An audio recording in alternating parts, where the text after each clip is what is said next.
Hello नमस्कार दोस्तों, स्वागत है आपका आज के मुख्य समाचार में। यहाँ आपको देखने को मिलेगी सुबह से शाम तक की ताजा खबरें ब्रेकिंग न्यूज के रूप में। तो दोस्तों हमारी वीडियो को ज्यादा से ज्यादा लाइक करें, शेयर करें। तो चलते हैं आज के पहले मुख्य समाचार की ओर। सुरक्षित जिलों में भेजे जाएंगे कश्मीरी पंडित कर्मचारी, टारगेट किलिंग के बाद एलजी का बड़ा फैसला। तो दोस्तों आतंकवादियों द्वारा एक सरकारी दफ्तर में घुसने और एक कश्मीरी पंडित कर्मचारी की गोली मारकर हत्या करने के कुछ दिनों बाद ही जम्मू कश्मीर के एलजी मनोज सिन्हा ने रविवार को बताया कि पीएम पैकेज के कर्मचारी, जिनमें ज्यादातर कश्मीरी पंडित है, उन्हें सुरक्षित जिले में तैनात किया जाएगा। मनोज सिन्हा ने पीएजीडी और भाजपा प्रतिनिधि मंडल को सूचित किया कि तहसील मुख्यालयों पर हाल ही में हुए आतंकी हमले को देखते हुए कश्मीरी पंडित कर्मचारी सुरक्षित जिले में तैनात किए जाएंगे। इसी के साथ दोस्तों जम्मू कश्मीर की प्रमुख राजनीतिक पार्टियों के साझा मंच उपकर घोषणा पत्र गठबंधन या पीएजीडी ने रविवार को कश्मीरी पंडित कर्मचारियों से अपील की कि वे घाटी छोड़कर नहीं जाए। गठबंधन ने कहा कि यह उनका घर है और यहाँ से उनका जाना सभी के लिए पीड़ादायक होगा।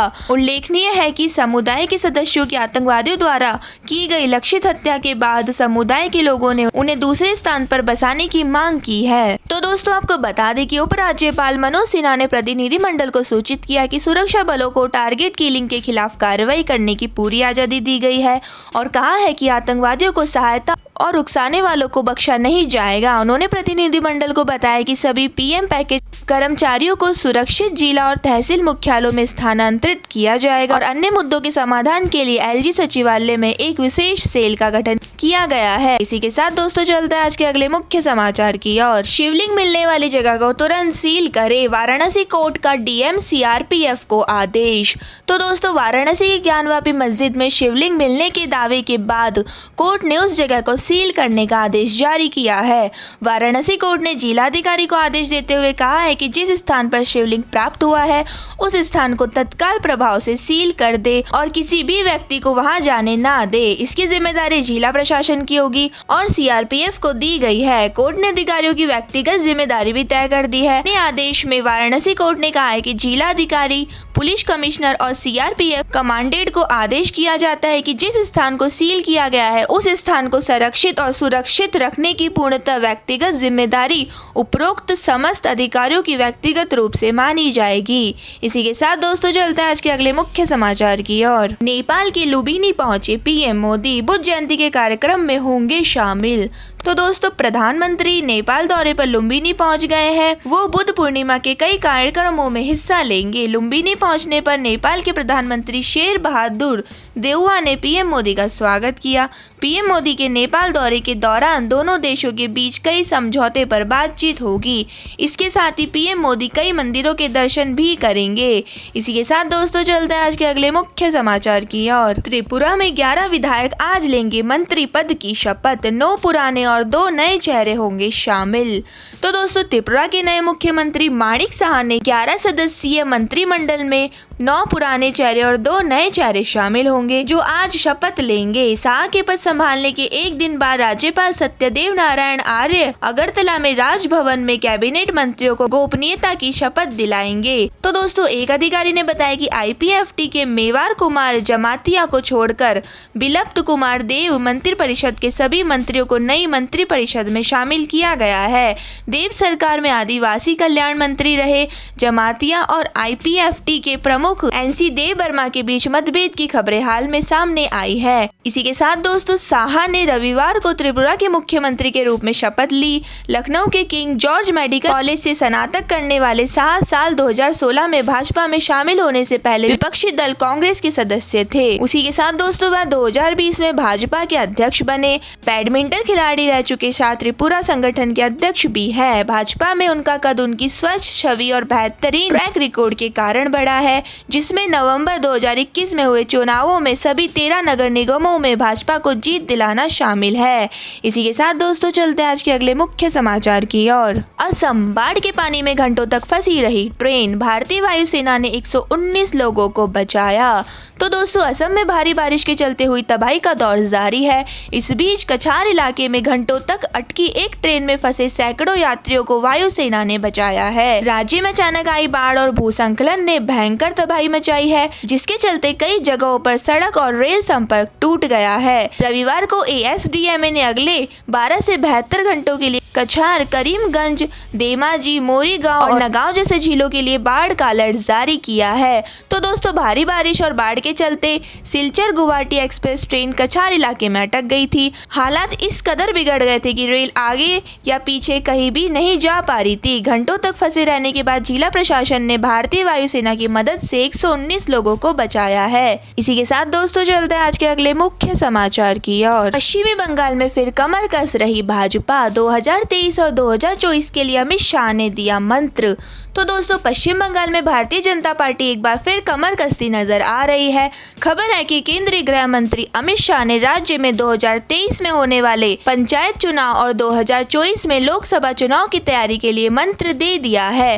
खास बात है कि 2021 विधानसभा चुनाव के दौरान राज्य में खासी सक्रिय रही भाजपा के खाते में 77 सीटें आई थी, जबकि ऑल इंडिया तृणमूल कांग्रेस 215 सीटों पर विजयी हुई थी। तो दोस्तों, राज्य में कुल 292 सीटों पर चुनाव हुए थे। इसी के साथ दोस्तों, राष्ट्रीय उपाध्यक्ष दिलीप घोष ने बताया कि शाह ने 2023 पंचायत चुनाव और 2024 लोकसभा चुनाव के लिए रोड मैप तैयार कर लिया है। साथ ही उन्होंने जानकारी दी है कि राष्ट्रीय अध्यक्ष जगत प्रकाश नड्डा 2 दिनों का दौरा करेंगे। इसी के साथ दोस्तों, उन्होंने कहा है कि अमित शाह, JP नड्डा या अन्य केंद्रीय नेता 2024 चुनाव के लिए हर महीने बंगाल आएंगे। उन्होंने बताया मई में अमित शाह, जबकि जून में JP नड्डा होंगे। इसी के साथ दोस्तों, चलते हैं आज के अगले मुख्य समाचार की ओर। चिलचिलाती गर्मी और लू से जल्द राहत। अगले 5 दिन इन इलाकों में जमकर बरसेंगे बदरा। तो दोस्तों, मौसम विभाग के मुताबिक मंगलवार को हरियाणा, पंजाब, चंडीगढ़, दिल्ली और पश्चिमी उत्तर प्रदेश के कुछ इलाकों में बारिश हो सकती है, जबकि हिमाचल प्रदेश, बिहार, झारखंड, ओडिशा, उत्तराखंड और गंगा के मैदानी इलाकों में जोरदार बारिश हो सकती है। तो दोस्तों, IMD के मुताबिक अगले 2 दिनों में दिल्ली समेत उत्तर भारत में गर्मी और लू का प्रकोप कम होगा, लेकिन उससे पहले का तापमान 49 डिग्री सेल्सियस को पार कर जाएगा। इसी के साथ दोस्तों, IMD ने कहा है कि राष्ट्रीय राजधानी में सोमवार को आंधी या धूल भरी आंधी चलने की संभावना है। इससे तापमान लुढ़कने की संभावना रहेगी। तो दोस्तों, मौसम विभाग के मुताबिक मंगलवार को हरियाणा, पंजाब, चंडीगढ़ और पश्चिमी उत्तर प्रदेश के कुछ इलाकों में बारिश हो सकती है, जिससे मौसम सुहाना हो जाएगा और गर्मी से लोगों को राहत मिल सकती है। इसी के साथ दोस्तों, चलते हैं आज के अगले मुख्य समाचार की ओर। बिना कागज देखे बुलडोजर चला रहे 63 लाख लोग होंगे बेघर, बोले CM अरविंद केजरीवाल। तो दोस्तों, दिल्ली के CM अरविंद केजरीवाल ने अवैध अतिक्रमण हटाने को लेकर MCD की बुलडोजर कार्यवाही पर निशाना साधा है।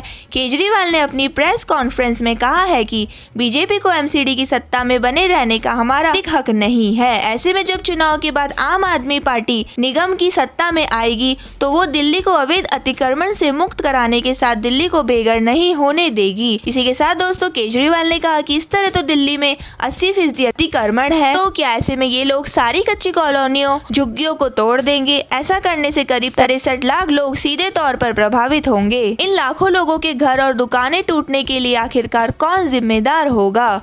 इसी के साथ दोस्तों, चलते हैं आज के अगले मुख्य समाचार की ओर। UPSC, SSC समेत कई अन्य विभागों में हो रही बम्पर भर्तियां, लाखों में मिल रही सैलरी। तो दोस्तों, सरकारी नौकरी करने की इच्छा रखने वाले युवाओं के लिए सुनहरा अवसर सामने आया है। इस वक्त देश के कई राज्यों और विभागों में बम्पर नौकरियां निकली है। तो दोस्तों, इन भर्तियों के लिए ऑनलाइन आवेदन जारी किए गए हैं। योग्य और इच्छुक उम्मीदवार इन भर्तियों के लिए जल्द से जल्द अपना आवेदन कर सकते हैं। तो दोस्तों, UPSC की ओर से जारी की गई इस भर्ती के लिए ऑनलाइन आवेदन की प्रक्रिया शुरू है। आयोग ने आवेदन की आखिरी तारीख 2 जून 2022 को निर्धारित की है। जो भी उम्मीदवार इस भर्ती में शामिल होना चाहते हैं वह अपना आवेदन आखिरी तारीख से ही पहले पूरा कर ले। इसी के साथ दोस्तों, संघ लोक सेवा आयोग की ओर से जारी किए गए भर्ती के माध्यम से चयनित उम्मीदवारों को assistant director banking, assistant director लागत, साइंटिस्ट B और असिस्टेंट प्रोफेसर समेत विभिन्न पदों पर भर्तियां दी जाएगी। इसी के साथ दोस्तों, चलते हैं आज के अगले मुख्य समाचार की ओर। हरियाणा में यमुना में नहाते समय 11 युवकों पर हमला, जान बचाने के लिए 10 पानी में कूदे, 5 लापता, तलाश में जुटे गोताखोर। तो दोस्तों, हरियाणा के यमुना नगर में यमुना में नहाने गए 11 युवकों पर दूसरे गुट के लोगों ने हमला कर दिया है। इस दौरान नहा रहे युवकों पर ईंट, पत्थरों और धारदार हथियार से हमला किया गया, जिसके बाद युवक अपनी जान बचाने के लिए यमुना के गहरे पानी में उतर गए। जब तक युवक पानी में नजर आते रहे, दूसरे ग्रुप के लोग ऊपर से पत्थरबाजी करते रहे। एक युवक ने बताया कि हम 11 लोग थे, जब हम नहा रहे थे तब कुछ लोग 10 से 11 बाइकों पर सवार होकर आए और हम पर हमला कर दिया। हम जान बचाने के लिए नदी में कूद गए और इस दौरान 5 लोग पानी में बह गए हैं। तो दोस्तों पुलिस ने बताया कि यह आपसी रंजिश का मामला है। हमला करने वाले दूर से पत्थर मार रहे थे, जिससे डरकर ये लोग पानी में कूद गए। कुछ लोगों को तैरना नहीं आता होगा, इसलिए वह डूब गए। तो दोस्तों मृतकों की संख्या पुलिस ने कुछ नहीं कही है। गोताखोरों की टीम शवों को ढूंढने में लग गई है। बयान के आधार पर कार्रवाई की जाएगी। इसी के साथ दोस्तों अभी तक 5 युवक यमुना में लापता बताए जा रहे हैं, जिनकी आयु 19 से 21 वर्ष के बीच में बताई जा रही है। इसी के साथ दोस्तों चलते हैं आज के अगले मुख्य समाचार की और महंगी होगी EMI, बढ़ेगा जेब पर बोझ। SBI ने एक माह में दूसरी बार बढ़ाई ब्याज दर। तो दोस्तों SBI ने अपनी सीमांत लागत आधारित ऋण दर में 0.1% की बढ़ोतरी की है। इस कदम से कर्ज लेने वाले लोगों के लिए EMI बढ़ेगी। देश के सबसे बड़े बैंक ने एक महीने में दूसरी बार MCLR में बढ़ोतरी की है और दोनों बार मिलाकर अब तक 0.2% की वृद्धि हुई है। तो दोस्तों भारतीय रिजर्व बैंक द्वारा इस महीने की शुरुआतों में रेपो दर को 0.40% से बढ़ाकर 4.40% कर दिया था। इसके बाद SBI ने यह बढ़ोतरी की है। SBI द्वारा उधार दर में संशोधन के बाद अनुमान है कि आने वाले दिनों में दूसरे बैंक भी ऐसा करेंगे। इस वृद्धि के साथ उन ग्राहकों की EMI बढ़ जाएगी जिन्होंने MCRL पर कर्जा लिया है। हालांकि अन्य मानकों से जुड़े कर्ज की EMI नहीं बढ़ेगी। तो दोस्तों यह थे आज के मुख्य समाचार। हमारी वीडियो को ज़्यादा से ज़्यादा लाइक करें, शेयर करें और कमेंट करके ज़रूर बताएं आपको हमारी वीडियो कैसी लगती है। धन्यवाद।